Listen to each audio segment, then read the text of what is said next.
अस्सलामुअलैकुम दोस्तों और साथियों, उम्मीद है आप लोग खैरियत से होंगे। आज की इस वीडियो में हम बात करेंगे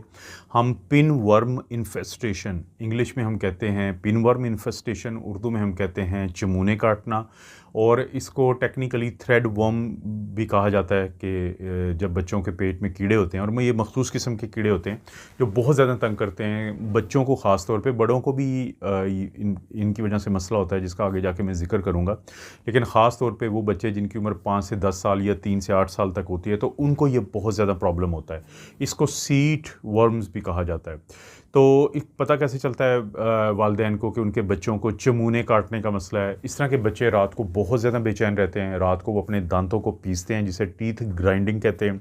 तो वहाँ से थोड़ा सा शक पड़ता है कि इन बच्चों को ये हो सकता है। अब ये सवाल पैदा होता है कि ये बच्चे क्यों इतने बेचैन होते हैं रात को सोने के 2 से 3 घंटे के बाद? क्योंकि ये जो पिन वर्म्स होते हैं, जिस तरह के नाम से भी ज़ाहिर है, ये पिन की तरह के होते हैं, वाइट कलर के। तो इनकी जो फ़ीमेल होती है, तो वो रात को 2 से 3 घंटे के बाद जो बच्चे का एनल रीजन होता है, स्टूल पास करने की जगह होती है, तो या पखाने वाली जगह होती है, तो वहाँ से बाहर निकलती है वो फ़ीमेल, वहाँ पे अंडे देती है, और कुछ देर वहाँ रहने के बाद वो वापस जाती है। तो 2 वजह से फिर ये ख़ारिश होती है बहुत ज़्यादा, जिसकी वजह से बेचैनी होती है कि वो जो अंडे होते हैं उनके इर्द-गिर्द एक जेल की तरह की एक चीज़ होती है। तो वो जो जेल की तरह की चीज़ होती है, तो हमारा जो जिस्म होता है, जिल्द होती है, वो उसके ख़िलाफ़ एक रिएक्शन देता है, एलर्जी पैदा होती है, जिसकी वजह से ख़ारिश होती है। और दूसरा, जब ये फ़ीमेल जो पिनवर्म होता है, जब ये वापस जाती है या वहाँ पे जितनी देर रहती है, तो ये क्रॉल करती है। इसकी मूवमेंट इस किस्म की होती है कि उनकी वजह से भी जो जिल्द है उसके ऊपर एक रिएक्शन आता है, और वहाँ पे बहुत ज़्यादा ख़ारिश होती है। तो पेरेंट्स बहुत ज़्यादा तंग होते हैं। और क्यों ज़रूरी है इसको वक़्त के ऊपर पकड़ना और इसका इलाज करवाना अपने डॉक्टर से? वो इसलिए ज़रूरी होता है कि अगर किसी में बच्चों में ये रहती है पिनवर्म, और फिर ये इसकी शिद्दत ज़्यादा हो जाए, तो बच्चे की भूख ख़त्म हो जाती है, उसका वज़न कम होना शुरू हो जाता है, और भी बहुत सारे पेट में दर्द होगा, उल्टी आने की तबीयत होती है, तो और भी बहुत सारे जो इस तरह के मसाइल हैं वो जन्म लेते हैं। सवाल पैदा होता है कि ये जो पिनवर्म है, ये बच्चे के अंदर पहुँचा कैसे? ये कम्युनिकेबल डिज़ीज़ है। ये एक बच्चे से दूसरे बच्चे को, एक बड़े से दूसरे बड़े को, एक बड़े से बच्चे को, या बच्चे से बड़े को, सब में, फैमिली में, यहाँ तक हमने केसेस देखे हैं कि पूरी फैमिली ही इससे मुतासर हुई होती है। क्योंकि ये होता ये कि जब बच्चा ख़ारिश करता है, या घर का कोई फ़र्द जो है बच्चे को ख़ारिश करता है, तो ये नेल्स के अंदर ये चले जाते हैं अंडे, और ये माहौल के अंदर, और अब वो हाथ जहाँ पे भी लगाएगा शख्स, हाथ को अगर उसने अच्छे तरीके से नहीं धोया, तो ये जो अंडे होते हैं ये फ़र्नीचर पे भी चले जाते हैं, ये बेड के कपड़े पे भी चले जाते हैं, ये तकिए में भी चले जाते हैं, हाथ मिलाएंगे तो एक से दूसरे शख्स को चले जाएंगे, अगर हवा में आ जाते हैं तो ये सांस लेने से अंदर चले जाएंगे। तो ये उस माहौल में 2 से 3 हफ्ते तक ज़िंदा रह सकते हैं ये अंडे।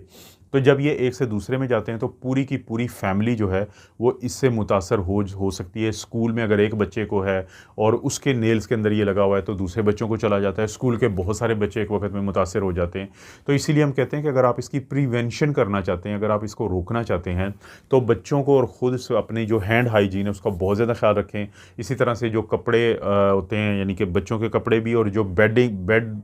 के कपड़े होते हैं, तो बिस्तर के होता है जो है, उसको धोएं अच्छे तरीके से, ताकि ये जो एग्स होते हैं तो ये ख़त्म हो जाए। प्रिवेंशन तो चलें आप कर लेंगे, लेकिन अगर किसी बच्चे को आपको शक पड़ गया तो कि इसको ये पिनवर्म इन्फेक्शन हो सकती है, इन्फेस्टेशन हो सकती है, ये चमूने काट सकते हैं, तो आप अपने डॉक्टर के पास जाते हैं, तो वो किस तरीके से तशख़ीस करते हैं?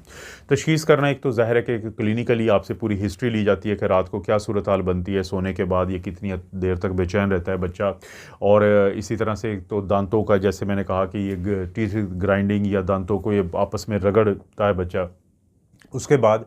फिर ये किया जाता है कि आपको समझाया जाता है कि बच्चे के सोने के 2 से 4 घंटे के दरमियान आपने मुआयना करना है एनल एरिया का, उस एरिया का जहाँ पे ज़ाहिर है कि वो स्टूल पास करने की जगह होती है। तो अगर ये मसला है, तो इसके अंडे वहाँ पे, या ये जो पिनवर्म ख़ास तौर पे नज़र आ जाते हैं, इनका साइज़ इतना होता है कि आपको नज़र आ जाते हैं बाहर से।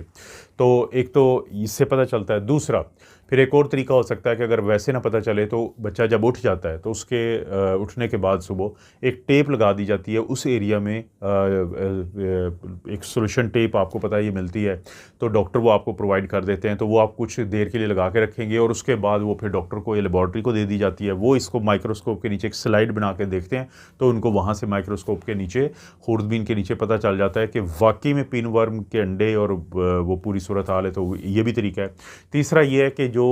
नेल होते हैं बच्चे के या जो भी ख़ारिश वहाँ पे करता है, तो उसको सुबह के टाइम जो है वो नेल्स जो हैं वहाँ से स्क्रैप लिए जाते हैं, वहाँ से मवाद लिया जाता है और उसका माइक्रोस्कोप के नीचे लेबॉर्ट्री में मुआयना किया जाता है, तो उससे भी पता चल जाता है।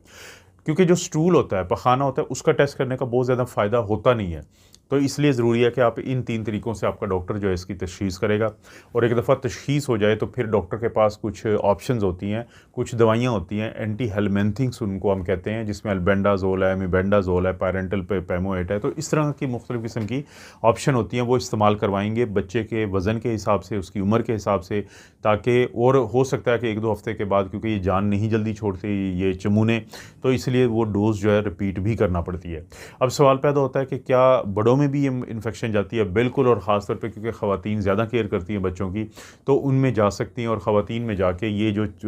पिन वर्म्स होते हैं, ये ना सिर्फ ये कि ख़वातीन में बाकी कोई मसला कर सकते हैं जिसका मैं बताता हूँ अभी, बल्कि ये उनको ख़वातीन के जो मिसाइल होते हैं, वेजानाइटिस होता है, जो डिस्चार्ज इनकी वजह से होता है, तो इस तरह के भी मसले होते हैं, वो इस वजह से हो जाते हैं, जिसकी तरफ आम तौर पे फिर डॉक्टरों का ध्यान भी नहीं जाता कि ये पिन वर्म इन्फेक्शन हो सकती है कि जिसकी वजह से वाइट डिस्चार्ज आ रहा है।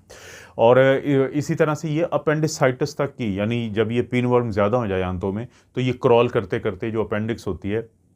जो आपकी छोटी और बड़ी आंत के दरमियान एक आउट पोचिंग है, एक थैली सी है जो लटकी होती है, तो ये वहाँ पे जाके इकट्ठा हो जाते हैं। जब वहाँ पे इकट्ठे होते हैं तो उसके अंदर जो पानी बन रहा होता है, उसके अंदर जो रतूबतें बनती हैं, जिन्होंने आंत में जाना होता है तो वो नहीं जा पाती। जब नहीं जा पाती तो वहाँ पे एक इन्फेक्शन शुरू हो जाती है, वो सूज जाती है, आपको बुखार हो जाता है, और वहाँ पे वो इन्फेक्शन बनती है, इन्फ्लेमेशन बनती है, जिसको हम अपेंडिसाइटिस कहते हैं, और जिसका फिर आखिरकार क्या करना पड़ता है कि फिर सर्जरी करनी पड़ती है। यानी ये वो देखें चीज़ें हैं कि जिसकी तरफ आम तौर पे ध्यान नहीं जाता, लेकिन आप हैरान हो जाएंगे कि जब बच्चों को या बड़ों को ये चमूने या पिनवर्म होते हैं, तो ये इतनी ज़्यादा तादाद में हो जाते हैं कि बहुत सारे वो मसले भी बनते हैं